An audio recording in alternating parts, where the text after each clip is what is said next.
বিসমিল্লাহির রহমানির রহিম। আসসালামু আলাইকুম ভিউয়ার্স, সবার জন্য হাজির হয়ে গেলাম নতুন একটি রেসিপি নিয়ে, মাটন লেগ রোস্ট। মুঘল এই খাবারটি খেতে যতটা মুখরোচক, এটা বানানো কিন্তু খুবই কঠিন। অনেকেই বাসায় অ্যাটেম্প্ট করতে চায় না, এটাকে কঠিন ভেবে। আমি আপনাদের জন্য সহজ করে কিভাবে মজা করে লেগ রোস্টটা রান্না করতে পারবেন সেই রেসিপি দেখাচ্ছি। এখানে আমি খাসির 5টা লেগ রোস্টের পিস নিয়েছি, লেগ পিস নিয়েছি। এখন আদা রসুন, লাল মরিচ গুঁড়া এবং জিরা গুঁড়া, ধনিয়া গুঁড়া, গরম মশলা গুঁড়া এবং পরিমাণ মতো লবণ, আর দিয়ে দিচ্ছি টক দই।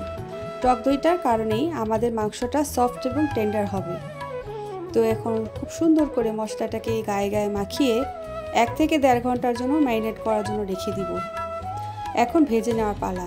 মাংসগুলোকে একদম পারফেক্ট জুসটাকে সিল করার জন্য আমরা ভেজে নিব।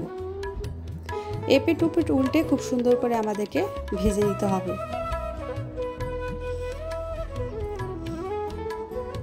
এক পাশ ভাজা হয়ে গেছে, এখন আমি অপর পাশটাও ভেজে নিব।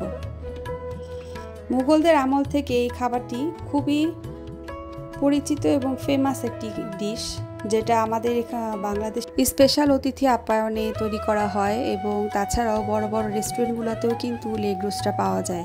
কিন্তু ইদানিং আমি একটা জিনিস লক্ষ্য করেছি, আগে আমরা একসময় লেগ রোস্টে যেরকম স্বাদ পেতাম, সেই স্বাদটা এখন অথেন্টিক যে ভাবটা আছে সেটা আমি এখন আর রেস্টুরেন্টের খাবারের মধ্যে পাই না। তো আমি বাসায় এভাবে তৈরি করে নিই। এখানে আমি লেগ রোস্ট গুঁড়া বানানোর জন্য ভেজে তুলে রেখেছি, আর মশলাগুলো আমি আপনাদেরকে স্ক্রিনে সব লিখে দিয়েছি। দারচিনি এলাচি দিয়ে পেঁয়াজটাকে খুব সুন্দর করে ভেজে নিব। তারপর এখন দিয়ে দিচ্ছি পেঁয়াজ বাটা। পেঁয়াজ বাটাটাও কাঁচা গন্ধটা দূর হওয়া পর্যন্ত আমাদেরকে সুন্দর করে ভেজে নিতে হবে। এখন দিয়ে দিচ্ছি আদা রসুন বাটা। সব কিছুকে খুব সুন্দর করে ভেজে নিতে হবে। এখন দিয়ে দিলাম থেতো করা কাঁচামরিচ।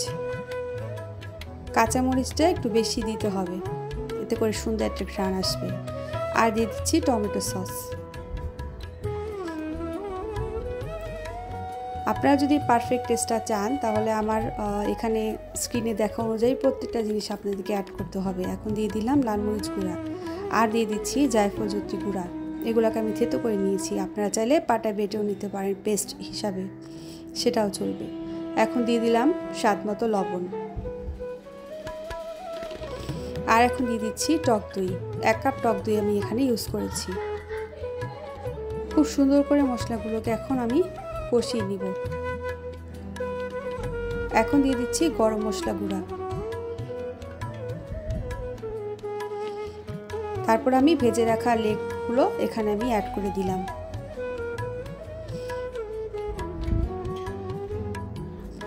অনেক সময় স্পেশাল গেস্টদের জন্য আমরা কিন্তু ভাবি যে কি তৈরি করা যায় সারপ্রাইজ হিসাবে। আমরা কিন্তু এভাবে লেগ রোস্ট তৈরি করলেও আপনারা যে কোনো স্পেশাল গেস্টকে আপনি স্পেশাল ফিল করাতে পারবেন, আর আপনার যে কোনো উৎসবকে এটা আরও একটা বাড়তি মাত্রায় নিয়ে যাবে।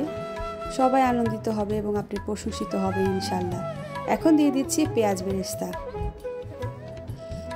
আমি এখানে 1 কাপ পরিমাণে পেঁয়াজ বেরেস্তা অ্যাড করেছি।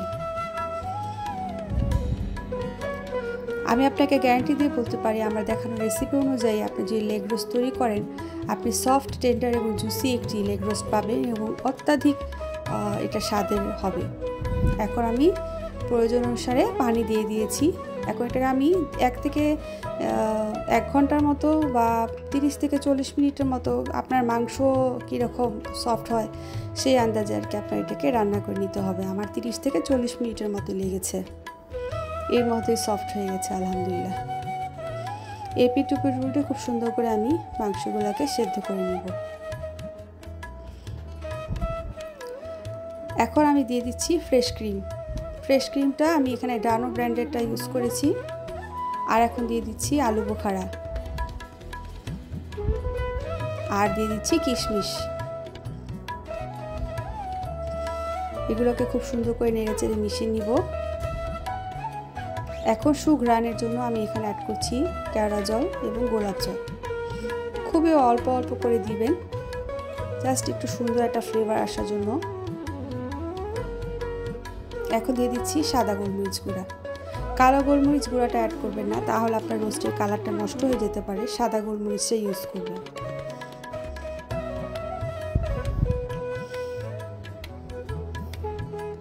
আপনারা কিন্তু দেখেই বুঝতে পারছেন আমার মাংসটা কিন্তু পারফেক্টলি নরম হয়ে গেছে। এখন নামানোর একদম আগ মুহূর্তেই আমি এখানে কাঠবাদাম বাটাটা অ্যাড করেছি। আমি চাইলে কিন্তু মশলা কষানো তো দিতে পারতাম, তাহলে কি হতো, আমার পুরোটা গ্রেভি একটা থকথকে জমাট বাঁধা টাইপের হয়ে যেত। তো ওই সময়টায় না দিয়ে আপনার নামানোর আগেই বাদাম বাটাটা অ্যাড করবেন, তাহলেই পারফেক্ট টেক্সচার এবং টেস্টটা পাবেন। তো আপনাদের কাছে আমার ভিডিওটি কেমন লাগলো কমেন্ট করে অবশ্যই জানাবেন। ঈদ, তেহার যে কোনো স্পেশাল ওকেশানে আপনি তৈরি করে খেতে পারেন লেগ রোস্ট। আশা করি সবার কাছে ভালো লাগবে।